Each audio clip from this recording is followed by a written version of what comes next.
I think we need to have an awkward conversation. Really? Yeah, afraid so. This time. I've been hearing a lot.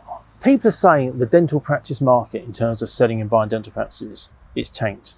It's fallen over, and there isn't a market. Is this just chatter? Is this online talk? Is this scaremongering? Is this stuff falling out of the head? COVID? What's the reality? I would say it's all of those. I would say a rude word, but obviously I won't. but the answer is no, it hasn't. I mean, it's amazingly robust. The amount of deals that we're still seeing, with the number of people registering to buy a practice. So new people are still wanting to. Phenomenal. So give me some numbers across the country. How many people are looking to buy dental practice? We started off with over 5,000. I would say that in the COVID, we probably added 400 people at least. So this is 400 new, primarily associates, looking to buy a practice. And what's driving that? Why suddenly such a surge? I think the big thing is that no one ever imagined that dentists would shut and associates wouldn't earn cash. Right, so this is the left high and dry, earn over £50,000 a year, no support from the government, all eating into their savings to survive. You buy a practice and you get security. Is that? One of the guys that registered, I remember listening to the registration call, and one of the conversations was, why have you decided to want to buy a practice? And the guy said, well, I've been an associate for 8 years. I used to see all my friends with their practices, and I always thought, I really don't want to get into that. I'm quite happy being an associate. I'm quite happy turning up, going home, having no responsibility for running a practice.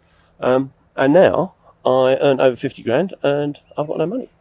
It makes sense, doesn't it? If you think back to 2006, when what was the new NHS contract came in there, it was similar then.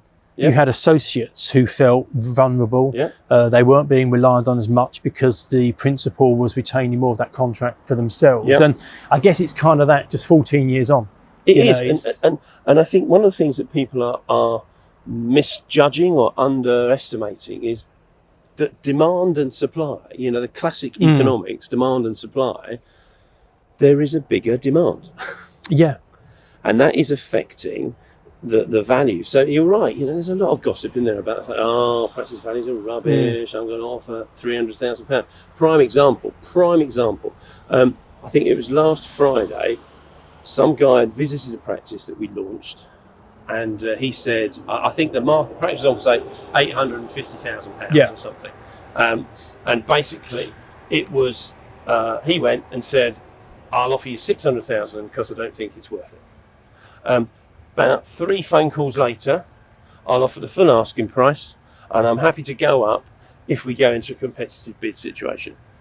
So that one guy had thought 600k, thought he would try and get a cheeky price. So he was in the market for a bargain and realised very quickly that wasn't going to happen. And he's going to have to pay full value. I mean, it's really encouraging. And I get from a buyer's point of view, you always want to buy. I'm the same. When you buy anything, you want to get the best deal possible. However, from a profession point of view, it's really comforting to hear that values are holding up, because that's not good for the profession at all. If suddenly prices do tank and people aren't getting the values they want, then just as a profession, it's not being valued, and I mean valued at a higher level to the extent that it should be. In days of old, when values were, some practices were at 30-40% of turnover, the old style way of valuing, it always felt unfair. It felt like it wasn't a good return and reward for a practice. So it's really comforting to hear. And also, I think that one of the key things is go with what you want, not maybe your mate says. If you want a practice and you think it's good value and you believe you can make money, okay, we know that the fees have got to look where they were before, and completion, and no one's saying that you have to buy something that, it's not like you suddenly want to buy a 5-bed house and when you get there the blokes decide to turn the bedroom into something else and now it's only a 4-bed house and therefore he wants the same money. We know that there needs to be certain conditions with it, but don't listen to your mate. Don't try and get a discount because you think, you'll get a discount because you might as well ask anyway. Well, it's that classic one, isn't it?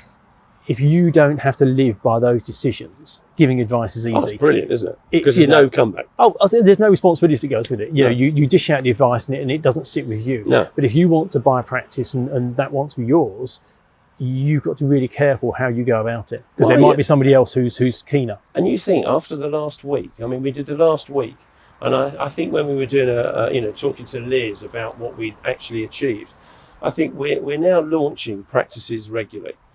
And I think ultimately we got, 3 offers at asking price on practices last week. And this is within 2 weeks of practices reopening.